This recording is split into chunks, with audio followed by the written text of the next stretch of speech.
Bonjour la famille. J'ai pas eu l'occasion de vous serrer la pince tantôt, mais ça sera à la fin. Bienvenue parmi nous. L'ordinateur va se mettre en fonction. Ils disent que c'est très rapide, mais c'est relatif. C'est relatif.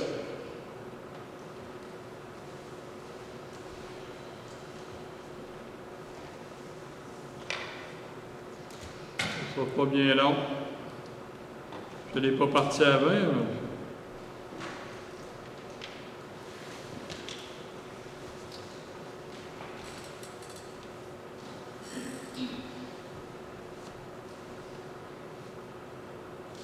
De quoi on va parler ce matin? On va parler ce matin de l'engagement.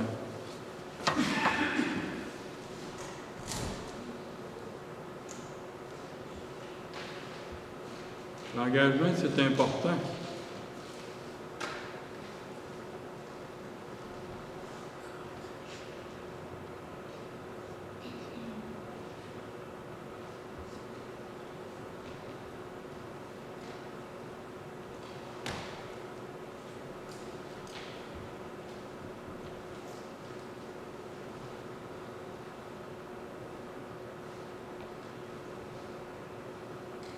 Il y a quelque chose qui n'a pas fonctionné.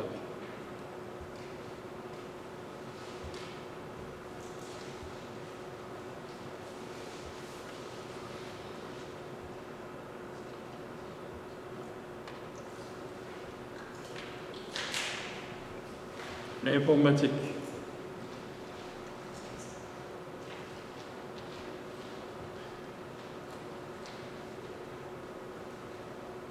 Voyez quelques messages, je vais donner déjà. Bon.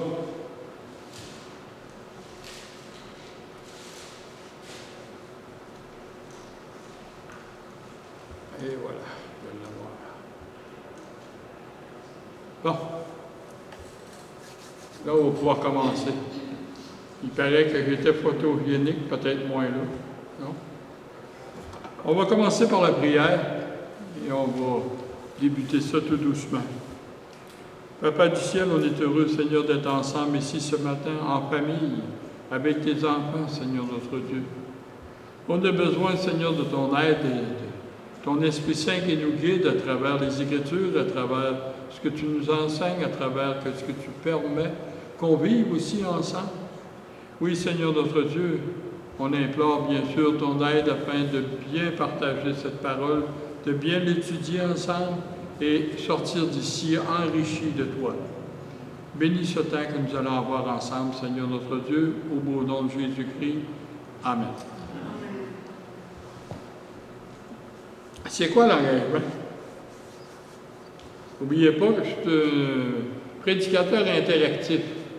Donc, j'aime bien ça que les gens participent. Et j'aime ça, il y a des jeunes filles en arrière. J'aime bien ça. Aussi, c'est quoi l'engagement? Je crois que je suis sourd. Oui, Serge? Fidélité. Hein? Fidélité. Fidélité, oui, c'est un qualificatif de l'engagement. Mais ce n'est pas l'engagement. Autre personne? Se donner. Se donner, oui, ça c'est une partie de l'engagement. Autre chose, gênez-vous pas, on est en famille, oui. Le mot qui me vient, c'est un contrat. Oui, ça approche. Ça approche la définition, oui, justement. Il y a d'autres? Une alliance. Oui, Une alliance. une alliance. Là, on approche encore plus. Oui. Quoi? Contribution. Contribution, madame. Serviteur du Seigneur et vraiment de participer. On commence à mettre le marteau sur le clou. Être redevable. Ça, c'est une partie de l'engagement, oui. Tout ce que vous avez dit présentement fait partie de l'engagement.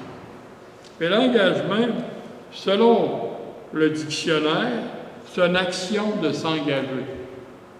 Comme là, vous êtes en train de contracter un engagement avec une petite église à Sainte-Adèle, que j'ai entendu dire quand même avait besoin d'un peu d'amour, ou peut-être beaucoup. Mais vous êtes engagé à louer cette église-là. Donc, c'est un engagement. Qu'est-ce que ça va avoir comme ramification pour vous? Il va y avoir du travail, puisqu'elle a besoin d'amour. Donc, ça va faire partie de votre engagement de rénover, d'arranger ça afin que l'Église, les enfants de Dieu, puissent avoir un lieu où ils soient bien et qu'ils soient capables d'entendre la parole de Dieu sans s'inquiéter s'il n'y a pas une tuile du plafond qui va tomber ou autre chose. Mais ça, c'est un engagement. Et c'est ce qu'on va parler ce matin. Aussi, dans l'engagement, comme on vient de dire, de s'engager par ses actes. L'Église, le pasteur et les anciens, l'Église ont décidé ça. Mais ça ne veut pas dire, parce qu'eux autres ont décidé ça, que vous ne faites rien. Non, c'est pas comme ça que ça marche, un engagement d'Église. C'est tous et chacun participe. Comme ici, ce matin, je vous fais participer parce que c'est normal. Une Église, c'est une famille. Et le Papa Céleste nous révèle tous à chacun quelque chose et on a besoin de le partager. Point que les ouvriers en avant, les autres, c'est rien des serviteurs. N'oubliez pas ça, là. Puis bien souvent, des serviteurs inutiles, que les Écritures nous disent. Vous savez, la première fois que j'ai fait une prédication, il y avait un monsieur qui s'appelle Joseph Tremblay, je ne sais pas si vous connaissez, c'est un ancien prêtre. Et lui, à travers la mission, il a décidé que la prêtrise, c'était pas correct, c'était pas fidèle aux Écritures, donc il a connu Jésus-Christ d'une façon un peu spéciale. Il l'a découvert. Fait que ça l'a donné toute une situation. Et lui, il faisait des petites conférences à Rivière-du-Loup. Puis il m'avait dit, François, tu as fait des émissions de radio avec moi. Il dit, j'aimerais que tu m'emmènes quelque chose sur la parole de Dieu. Ben, quoi ton thème? Il dit, t'emmènes ce que Dieu t'inspire. Ça veut dire que j'y bâtis pas. J'y demande une semaine de prière pour bien réfléchir, pour m'engager, parce que c'était la première fois que je prêchais l'Évangile aux gens autour de moi. Et ça fait déjà 30 quelques années. Ça fait un petit bout de temps. Et Dieu a permis que j'arrête pas, que j'aie toujours une prédication. Et je n'ai jamais demandé aux églises, est-ce que vous voulez que je vous emmène quelque chose? J'ai dit aux gens, si vous avez besoin, faites-le savoir, tout simplement. Et cet engagement-là, je l'ai pris, j'ai dit, Seigneur, tu vas tracer la voie, tu vas me montrer la voie, tu vas me dire si c'est correct que j'y aille à telle église ou telle autre église. Finalement, je vais faire une histoire un petit peu plus courte, parce que 45 ans de vie chrétienne, c'est quand même long à compter. Et bien sûr, la suite, je me suis engagé pour répondre aux besoins de l'Église où ce qu'on allait. Et finalement, le Seigneur nous a emmenés à la chute là, en 2010 pour devenir au départ, je vais aider l'Église. Mais le Seigneur avait d'autres plans que je n'imaginais pas. Je ne connaissais pas ces plans. Mais il me les a révélés assez vite. L'Église avait besoin d'un ancien. Je parle d'un serviteur d'Église bien normal, quelqu'un dans l'Église normale qui préside l'Assemblée, qui donne un message de temps à autre, à un ancien qui va travailler pour l'Église. C'est une belle grosse différence, je peux vous le dire. Puis finalement, devenir le pasteur de cette Église-là. Pendant 5 ans, il servait le Seigneur de cette façon-là, mais au bout de 5 ans, le Seigneur m'avait demandé autre chose. Et tenez-vous bien, c'était pas évident pour un jeune chrétien, un vieux chrétien quand même, mais qui n'avait vécu que dans certaines mentalités d'Église. Et je dis bien mentalité d'Église. On a eu de toutes sortes de choses à travers les années. Mais cet engagement-là m'emmenait à visiter différentes dénominations d'Église. Est-ce que je vais m'arrêter aux détails ou est-ce que je vais, Seigneur, tu m'emmènes là, donne-moi ce qu'il faut pour cette Église-là, pour cette famille-là que tu as. Que ce soit baptiste réformé, baptiste tout court, baptiste libre, les frères, les Ménonites, la Bible parle et tout cela. et bien d'autres, je vais vous dire, j'ai pris l'engagement, Seigneur, tu me conduis où ce que tu veux. Et c'est pour ça qu'aujourd'hui, je suis ici. Parce que si j'aurais été comme bien des conservateurs, ouvriers conservateurs, missionnaires conservateurs, je reste dans la ligne des baptistes. Je ne vois pas plus loin. Ça, c'est un raisonnement, parce que l'Église de Dieu n'est pas juste l'Église baptiste. C'est toutes les autres familles. J'appelle ça des familles ou des noms de famille. C'est des noms de famille et cet engagement-là, je l'ai pris dans le sens que on s'est fait dire, t'es pas supposé de faire ça. C'est pas biblique. J'ai dit, excuse-moi, mais je pense que tu lis pas la même Bible que moi. Parce que quelle dénomination Jésus représentait? La dénomination de Dieu. Pas d'autre. Et cet engagement-là que j'avais pris, je m'en réjouis aujourd'hui. Hey, je suis en train de prendre goût à ça. Vous savez, si vous vous engagez avec Dieu, et c'est là que je veux venir aussi, vous engagez avec Dieu, prenez le temps de prier et de lui demander, Seigneur, qu'est-ce que tu veux faire de ma vie? Dans quoi tu veux m'embarquer? Puis je veux vous dire, il y a des fois, il y a des surprises. Puis un engagement que moi et Marie-Paul, on avait pris à la naissance de notre fils, et même avant, on avait dit, Seigneur, on a 2 filles. On aimerait beaucoup avoir un garçon. On aimerait beaucoup avoir un garçon, mais Seigneur, on ne mettra rien pour l'empêcher qu'il vienne à toi et qu'il te serve.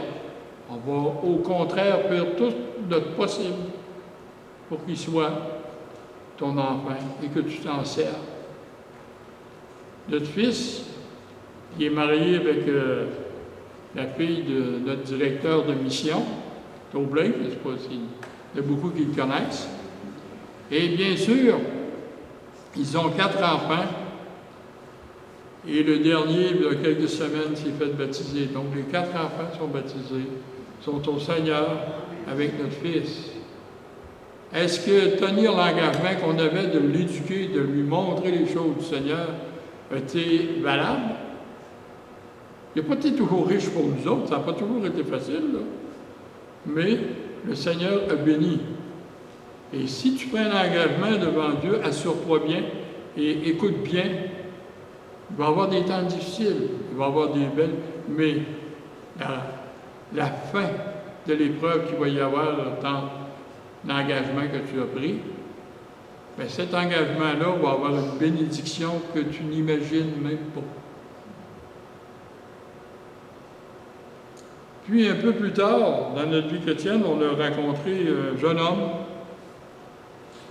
qui est marié à notre fille la plus vieille, qui ne connaissait pas le Seigneur. On l'embarquait avec nous. J'allais faire des déjeuners de l'espoir. Je suis technicien en audiovisuel. Donc, on allait faire des déjeuners de l'espoir pour l'église de Saint-Georges. Et à un moment donné, j'ai demandé aux anciens de l'église, j'ai dit, on peut-y prendre ce jeune homme-là, puis de mettre sa caméra, parce qu'il était bon, sa caméra. Mettre sa caméra qui filme les déjeuners de l'espoir. Les anciens m'ont dit, oui, il n'y a pas de problème. Finalement, au cours du temps, il y avait des prédications, des témoignages, des choses comme ça, puis il y avait un appel après chaque déjeuner. Et après quelques temps, il demandait de lever la main. Et mon futur gendre à l'époque, ça faisait 3 fois qu'il levait la main. Il y a un des anciens, il arrive à moi, il dit, hey François, il dit, tu t'en occupes pas, maman m'en occuper. On se calme, Dieu a son plan. Il faut attendre. Il faut attendre que son cœur soit prêt. Comment je savais ça? Je ne le sais pas. Mais je suis sûr, par contre, que c'est Dieu qui me l'avait dit. Fait qu'à un moment donné, on va aider une autre église. Une autre église de frères à Sainte-Marie. Donc, Lorraine Fortin, l'ouvrier, il y a le témoignage de Jacques Whitney et les chants, bien sûr. En descendant là, Tommy me demande, il dit, François, il dit, j'essaye de donner ma vie au Seigneur, mais il n'apprend pas. Oh, j'ai dit, ouais, mais arrête de la donner. Laisse-lui la prendre. Laisse-lui la prendre. Ça reste de même. Conduisant. Au bout d'un certain temps, qu'est-ce que je vois? Il pleure. Il pleure. Et là, il me regarde et dit, j'ai tout compris. Il dit, là, je le sais. Il dit, je sais que je suis sauvé. Je sais que j'ai eu la grâce de Dieu et mes péchés sont pardonnés. Tu sais, t'as beau conduire l'auto, là, mais quand c'est un gars comme ça qui vient au Seigneur, wow, les émotions viennent pareil, comme un qui était un ouvrier, là. On n'est pas exempt de ça, nous autres non plus, là. Comme le Seigneur n'était pas exempt de ça, Jésus. Donc, il a donné sa vie en conduisant. Les émotions, moi je passe, vous voyez, à la sortie de la ville, on est obligé de revirer de bord, de revenir là. Puis, il compte ça tout de suite à Laurence Portin, qui était l'ancien de l'Église, qui présentait le déjeuner. Il lui demande, il dit, tu donnerais-tu ce que tu as vécu après la rencontre? Il dit oui. Et il l'a fait. Donc, tout de suite, il l'a fait. Il a pris l'engagement par la suite de suivre Jésus. Bien, vous voyez, des fois, là, c'est des choses simples. Il ne faut pas chercher les gros wow. Ça n'existe que. On fait du bruit pour attirer les gens, après ça, on se calme et on lui parle doucement. Parce que nous, la première fois qu'on l'avait emmené, on avait emmené un concert de choir à Québec, au Grenada. Donc, ça, c'était une petite parenthèse d'introduction pour vous dire un petit peu le ministère qu'on fait un peu partout au travers les jeunes, à travers les moins jeunes, pour ne pas dire les vieux. Hein? Et ce ministère-là, il est gratifiant énormément. Missionnaire, vous pouvez être missionnaire en Afrique. Je suis allé en Afrique. On est allé, moi et Marie-Paul, 2 fois en Haïti, aider les missions, faire des choses. Choses formidables se sont passées. On ne peut pas toujours tout décrire parce que ça prendrait 2-3 réunions. Mais Dieu voulant, on va continuer tant qu'on va être capable de se tenir au moins assis. Si on n'est plus capable de se tenir debout. Donc, là, je vais rentrer dans le vrai sujet du message de ce matin. J'ai parlé de l'engagement. Quel est votre plus grand engagement que vous avez pris dans votre vie présentement? Là, il faut que vous me répondre. Oui, ça c'est la principale. Mais il y en a un autre qui vous lie un peu plus fort que ça.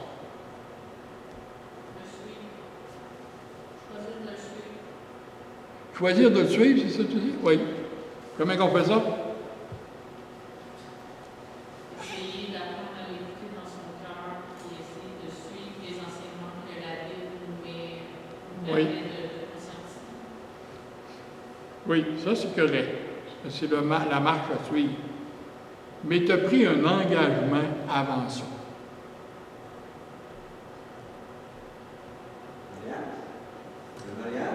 Le mariage, oui, il fait partie des engagements, mais moi, qu'est-ce que je cherche, là? Il y a un engagement qui est décrit dans la parole de Dieu, qui est clair, qui nous parle d'engagement. Le mot commence par B.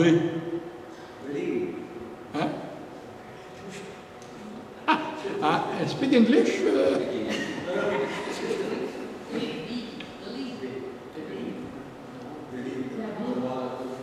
Non?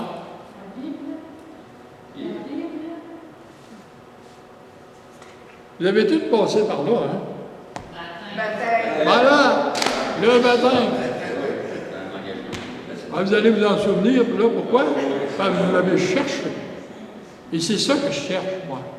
C'est de faire chercher, réfléchir les gens sur les Écritures. Regardez ce matin, pourtant, vous avez tous passé par là. Qu'est-ce qui s'est passé cette journée-là? Le verset qu'on va regarder, le premier verset, est-il correct? Il passe Steven, oui. Le premier verset, c'est 1 Pierre 3, 21. Cette eau était une figure du baptême, qui n'est pas la purification des souillures du corps, mais l'engagement d'une bonne conscience envers Dieu et qui maintenant vous sauve, vous aussi, par la résurrection de Jésus-Christ. Si vous aviez rien que le baptême pour le pardon des péchés et que vous n'aviez pas la résurrection de Jésus-Christ en plus, ça ne sert à rien. Il faut la résurrection, que le Seigneur vienne délivrer nos cœurs, nos âmes du péché on s'est engagé à lui donner, on s'est engagé à le suivre, on s'est engagé à aller avec lui, peu importe où ce qui nous conduisait, on s'est engagé. Est-ce que c'était ça votre baptême? Oui. Ah, ouf, je pensais que m'emmenait sourd encore.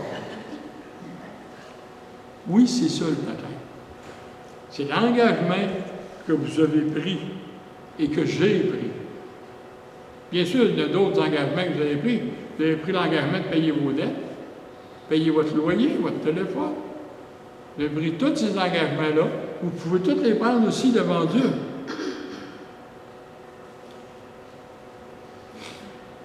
Donc, est-ce que cette eau-là, qui était l'eau du baptême, en passant à mon baptême, le chauffage n'avait pas marché.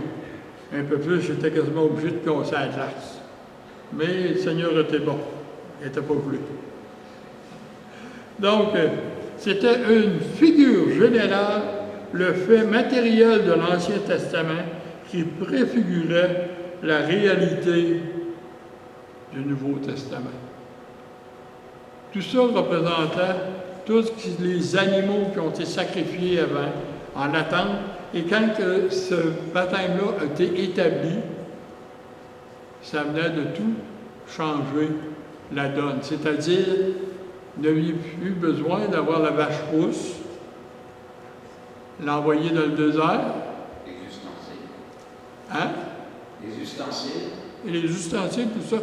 Imaginez-vous avoir la croix là avec une bassine, un sacrifice que vous allez faire. C'était ça l'Ancien Testament pour couvrir les péchés. Maintenant, Jésus-Christ est venu. Il est mort sur la croix. Pourquoi il est mort sur la croix? Oui, mais aussi pour obéir à son Père. Et vous savez, sur la croix, il a été abandonné de son Père. Il était jusque-là.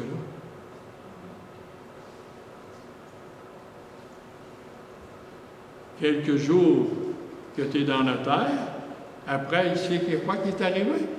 Il est ressuscité. Nous, dans le baptême, quand on est penché dans l'eau, on est mort au péché à ce moment-là. On est comme Jésus, on est dans la terre. Et le jour où ce que Jésus est ressuscité, vivant, vaincu la mort, c'est ce qu'il a fait pour nous. Et c'est pour ça qu'on est vivant en Jésus-Christ.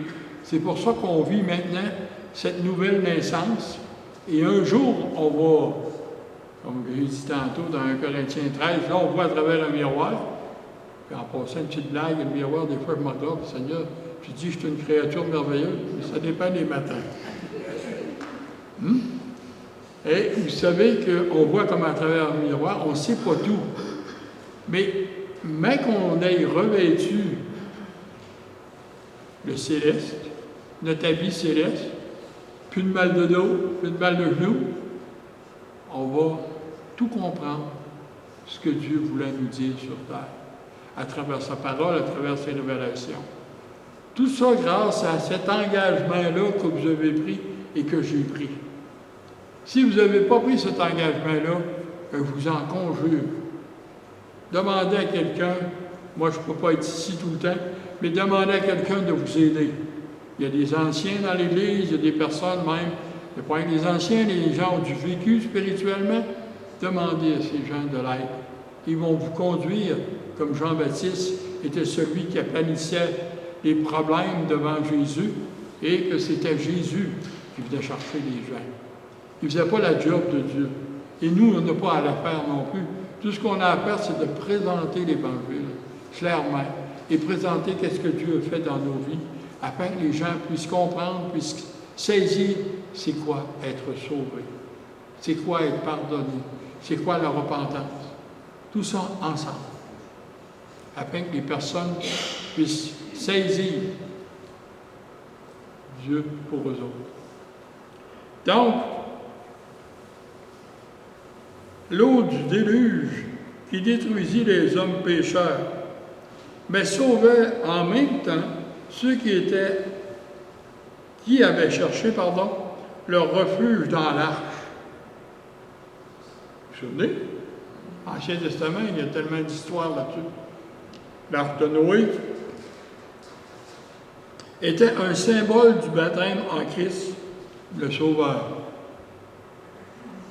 Si vous réalisez bien, l'arche de Noé,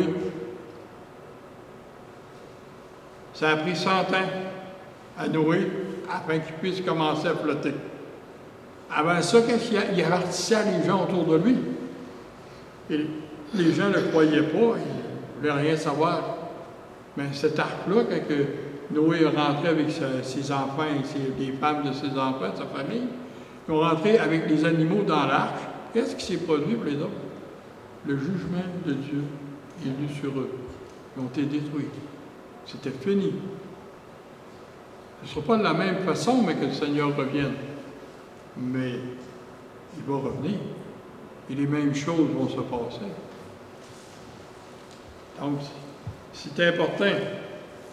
Par la purification des souillures du corps, non comme une cérémonie juive de purification qui n'était pas qu'une purification de la chair, mais elle purifiait quand même la chair des saletés de l'être humain, pour faire amasser. Donc, l'engagement d'une bonne conscience, une interrogation, une recherche, celle de l'âme. Si vous cherchez la purification de Dieu, c'est une purification spirituelle, c'est une purification de l'âme.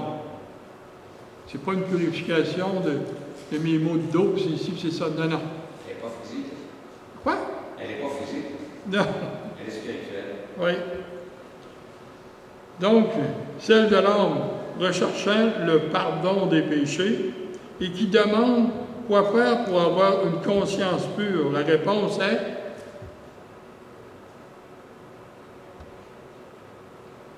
repentez-vous. La réponse pour trouver une conscience pure, c'est confier nos péchés à Dieu, demander de nous pardonner. Et que chacun de vous soit baptisé par la suite, nous dit Acte 2, 38. Celui qui obéit à la parole du Seigneur trouve une réponse dans le baptême. Celui qui obéit à la parole du Seigneur trouve une réponse dans le baptême. Par la résurrection, le baptême aurait, sans la résurrection, le baptême n'aurait aucun sens. Il serait vain, il n'était pas fondé sur la résurrection de Jésus-Christ. S'il n'est pas fondé sur la résurrection de Jésus-Christ, le baptême ne sert à rien.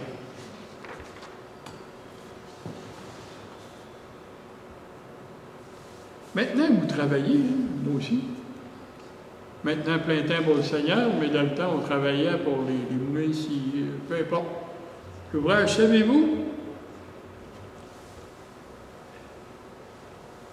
Afin qu'il ordre en tout temps chose l'enseignement qui est de notre Dieu Sauveur, c'est très important que nous puissions, dans notre vie journalière, ordinaire, nous laisser diriger par ce noble et plaire à Christ en obéissant. Dieu peut, par ce motif, nous conduire et déterminer nos actions. Si on se laisse conduire par le Seigneur à travers tout ce qu'on vit, c'est Dieu qui va déterminer nos actions, nos gestes, notre réalité autour de nous. De même que l'argent ou les plaisirs font chez ceux qui courent auprès de ces choses, nous pouvons avoir 1000 occupations. On a 1000 îles, c'est pas mal. Mais 1000 occupations. 1000 occupations, il faut avoir toutes sortes d'occupations. Et dans toutes, introduire la pensée d'y glorifier Christ dans nos occupations. Peu importe l'occupation que vous faites, si vous allez dans le sens d'obéir à Dieu, vous glorifiez Dieu.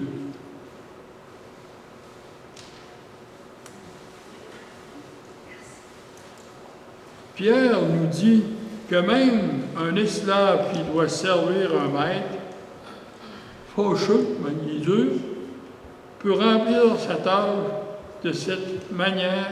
Nous ne pensons pas que les travaux quotidiens, dont on l'appelle arroser les fleurs, souvent pénibles, ah oui, il faut arroser encore, il faut encore aller mener évidemment au bord du chemin, il faut faire 56 affaires de même, ces travaux-là nous semblent pénibles et ennuyeux. Ils sont sur la part de tant de chrétiens. Y a-t-il quelqu'un qui ne fait pas ça? Aller mener ses vidanges au chemin, ça sent pas bon, c'est dégueulasse. Il faut aller mener pareil. Donc, mais qu'est-ce que Dieu nous dit? Il ne faut pas que ce soit un obstacle. Un développement de sentiments spirituels, au contraire. Ça doit être un développement. Merci Seigneur, il y a quelqu'un qui ramasse les viandes, qui ne traîne pas. Vous allez virer ça de bord. Donc, c'est précisément dans ces travaux que nous pouvons servir Christ et les accomplir fidèlement sous son regard et aussi bien que possible. On fait ça au mieux. Pourquoi? Une autre petite question que j'aimerais vous poser. Là. Pourquoi qu'on ferait ça avec bonté, avec joie, au lieu d'encore les vidanges? Non, non. Seigneur, merci, on va aller les vidanges, ils vont être ramassés, ça va être propre. Pourquoi? Il y a des gens qui vivent. Oui, vas-y. La conscience. Hein? La conscience. La conscience. Le pape. Oh oui, c'est sûr. Mais aussi, important. Un témoignage de Dieu sur terre par nos actions. Oui, les voisins autour, là, si vous voyez vous promener, mardi de vidange, c'est tanné, ces vidanges-là. Ce chrétien-là. Tu sais, là, les gens, ouais, hey, as-tu vu le chrétien, il brasse sa tondeuse de pelouse, il fait tout les temps. Je veux pas ressembler à ça, moi. Et il a raison. Parce que c'est pas une attitude d'enfant de Dieu. C'est une attitude de rébellion contre les choses qu'il y a à faire.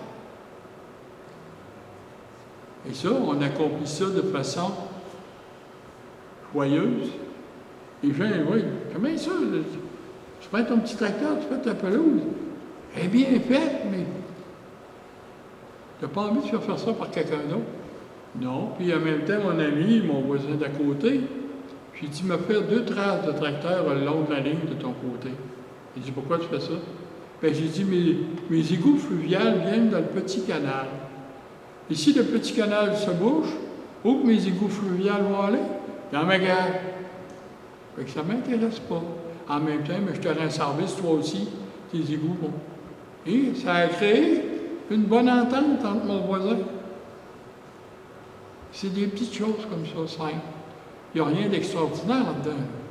Mais c'est simple. Et si on les fait en glorifiant Dieu, en aimant les pères parce que ça glorifie Dieu, mais Dieu va se servir de notre témoignage autour de nous pour emmener des personnes à lui. Amen.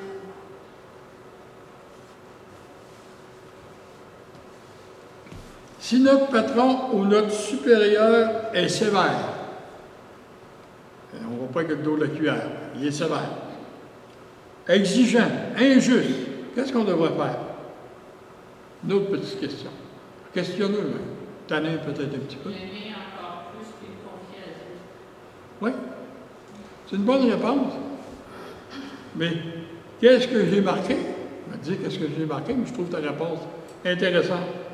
Prions d'abord pour le supporter. Prions, Seigneur, donne-moi de le supporter. Et plus que cela, pour l'aimer. Puis encore là, je vais vous parler de mon voisin. Je ne vous dirai pas son nom parce que ma femme va me faire des reproches. Notre voisin, au début, quand on est arrivé, pas endurable. Il sacrait, il blasphémait, il garochait tout partout. On commence à faire notre petit jardin. Marie-Paul, elle ramasse des légumes. Quelques légumes. On va lui porter. Oh! Il voyait. Puis des fois, quand il était mal pris, on avait peur d'aller l'aider parce qu'il brassait terriblement. On a prié. On a demandé à Dieu de nous aider à comprendre comment il était. Et savez-vous, aujourd'hui, c'est un copain. Il écoute ce qu'on dit. Il écoute ce qu'on fait. Puis ça l'a calmé. Pourquoi? Encore là, on n'a rien fait d'extraordinaire. On lui a donné quelques légumes, quelques affaires, puis on l'a encouragé. Il n'y a rien d'extraordinaire. Est-ce que ça prend absolument un pasteur pour faire ça? Jamais de la vie. Tout chrétien qui connaît Jésus-Christ peut le faire. Même, il devrait le faire.